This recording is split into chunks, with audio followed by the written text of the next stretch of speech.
All right, thank you for joining me for this Fusion 2025 presentation.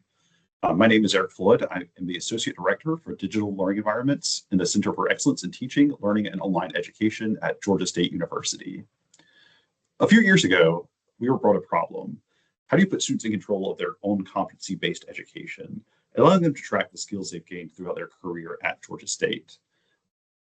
We looked at several tools we had in already and could not find the perfect fit for that problem. So what we came up with was a tool called the Skills Briefcase. Like I mentioned, the original charge we were given was to create some way for students to help track their own learning based on the competencies created by the National Association of College and Employers, or NACE, as well as some state-mandated competencies that were coming our way. The tool needed to be easy to use for faculty so that we were not adding additional work to an already overstuffed workload. And we needed a way for students to track their assessments across courses so that they were seeing a summary of their time at Georgia State as a whole and not just in specific courses. We knew we needed to use the LMS to make this happen, and we are a Brightspace campus. However, there's no built-in tool in Brightspace that will accomplish all of these goals. We evaluated a couple of different features. We looked at the Legacy Competencies tool. Some of you may be familiar with this. This tool allows you to easily distribute competencies to various courses using the organizational structure that exists in Brightspace. The problem that we ran into when we've tested this tool in the past is that the assessment workflow can be a little confusing for faculty, and how you attach these competencies to assignments or quizzes, and then how that flows into the actual competency achievement. We also found that instructors were never very clear on how results were calculated or where the results came from, and they really couldn't use that data well for the most part. We looked at the newer learning outcomes tool, which is very easy for instructors to use. As outcomes are added to courses, instructors are able to attach those to assignments or quizzes and score the outcome on essentially a rubric. The copying of those outcomes actually works very well too, so that if you build in one course and copy to another course, the link is maintained between those outcomes. So if you change the original outcome, adjust the wording of it, add some additional context to it, that information will flow back to any course you've copied into, which was a very attractive option for us. The main issue we ran into with learning outcomes is that instead of being able to push those into courses, it required faculty to import the learning outcomes into each course they were teaching. We found that process was a little difficult for faculty who weren't used to navigating kind of non-traditional workflows in the learning management system and could become a barrier to adoption. So as we evaluated these two options and put them in front of our customers, what we landed on was using the learning outcomes tool. Just to make things a little more confusing, we did rename it to competencies.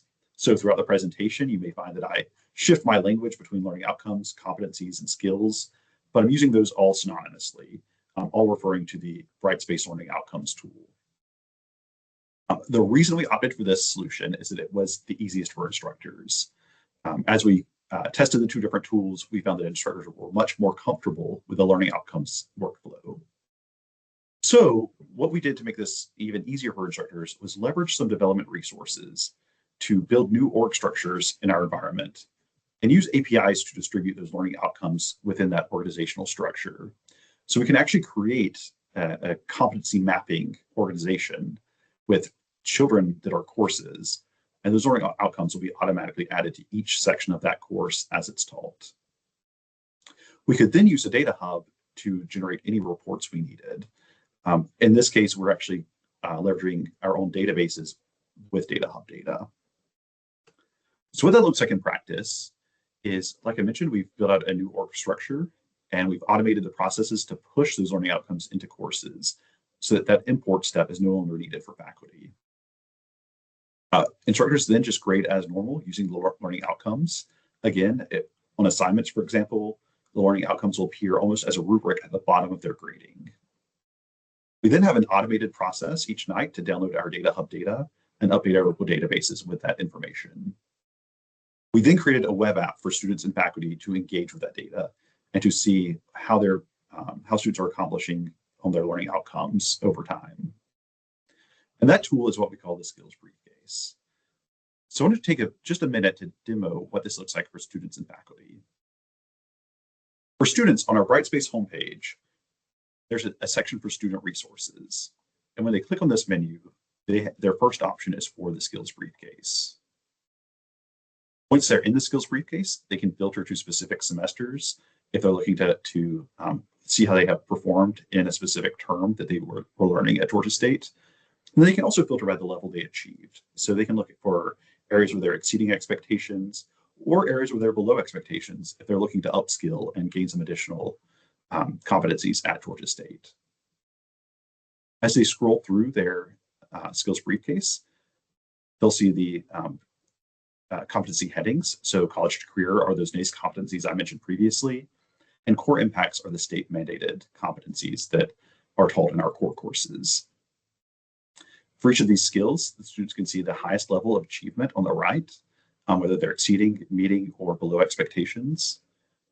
And if they click into any of these skills, they can get specific details about their achievement. They can see how they have achieved on that skill over time. Are they performing better on this specific competency, or are they maybe needing a little bit more coaching on that as they go? They can also get an overall summary of how they're achieving on a specific competency. So here you can see that the student is pretty balanced between meets and exceeds expectations on their assessments. And at the very bottom of this detail screen, students can see specifically which assessments are tied to those competency achievements. They can see which semester, which course, even down to the assignment. If this course is still active, students are able to access the assignment itself and see the artifact that on which they achieved this level. That's great for students who may not build a portfolio for themselves, but when they're ready to enter the job market, may want to start building a portfolio of artifacts to really highlight the work they've done at Georgia State. Instead of having to worry about digging through every course they've ever taken and finding specific assignments, they can target the skills they'd like to highlight and pull those assignments from the skills briefcase. For faculty, there's a very similar view. Again, when faculty access the skills briefcase, they can filter by terms and level achieved for their students. And as they scroll to these skills, they can click into any of these competencies and see how they have assessed students over time. They can see an overall summary of how they have scored all of their students. And they see that same assessment details that their students would see. They can see which student was assessed, what semester, what course, and what assignment. And again, they can click on these assignments and see specifically all the details related to that assignment for the student. This data can also be exported into an Excel spreadsheet to be included in annual reviews for instructors who want to show how students are progressing on specific skills in their courses.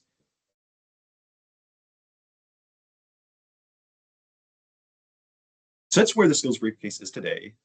There are a few improvements we're working on right now. And actually, this first one has actually been implemented as of this spring and early summer. And that's allowing additional programs to leverage the skills briefcase. I mentioned there were two sets of competencies we were already including, the NACE competencies and the state mandated competencies. Now, any program that comes to us or department or college that has specific competencies that they're assessing students on over time, we can help them build that structure in iCollege and automatically distribute those learning outcomes to their courses. Those learning outcomes would then appear in the skills briefcase, just like those other two sets of competencies. We're already working with a couple of programs to do this with good results so far. Our next big ask is to create a downloadable version of this tool for students so that as students are ending their time at Georgia State, they can download a zip file that would contain essentially a view of the skills briefcase along with those artifacts that support their achievement levels for those different skills and competencies. And then finally, the piece that we haven't done a lot of investigation on yet, but we're starting to talk about is exploring opportunities to align the skills briefcase with some standards such as open badges or the comprehensive learner record. I don't want to say too much about that because, again, we really haven't done a lot of investigation there yet, but we're curious to explore what opportunities may exist if we do align with these standards. So just a very quick overview of the skills briefcase at Georgia State. Thank you so much for watching this video. If you have any questions, if you'd like to learn more about what we're doing, or if you'd like to even see some of our code, please reach out. I've included my email address here. And I'm always open to connect you with different teammates who may be able to answer questions you have. Again, thank you very much for your time, and we'll talk soon.